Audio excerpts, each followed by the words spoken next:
बिस्मिल्लाहिर्रहमानिर्रहीम, अस्सलाम वालेकुम। मैं आपका अपना पीर फरहान परवानिया। नाजरीन, मैं उम्मीद करता हूँ आप सब खैरियत से होंगे। अल्लाह ताला आप पर अपनी रहमत फरमाए। जो औरत या जो मर्द मगरिब की नमाज के बाद इशा से पहले बस ये एक बार ये एक तस्बीह पढ़ ले, जो मांगोगे मिलेगा इंशाअल्लाह। आप पसंद की शादी करना चाहते हैं, आपके शोहर के रिज़्क की वजह से आप परेशान हैं, घर में लड़ाई झगड़े होते हैं, रिश्तों के हवाले से मसले होते हैं, कोई भी मसला है, एक बार ये आप तस्बीह आजमा कर देखें इंशाअल्लाह।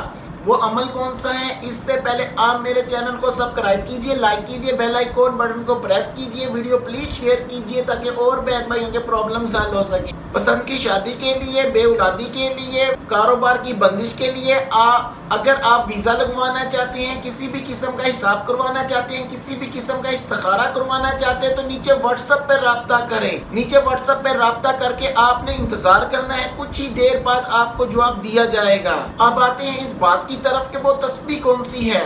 सबसे पहले आप इस वीडियो को सेव कर लें। नमाज मगरिब और इशा के दरमियान आपने 101 मरतबा ये तस्बीह पढ़नी है। अल्लाहू 3 दफा अव्वल और 3 दफा आखिर दुरूद इब्राहिम पढ़ना है, और सजदे में जाकर आपने दुआ मांगनी है। इंशाअल्लाह अल्लाह ताला के हुक्म से आपकी हर दिली मुराद और हर दिली विश पूरी होगी। आप अपनी दुआओं में अपने पीर फरहान को याद रखें। Thank you.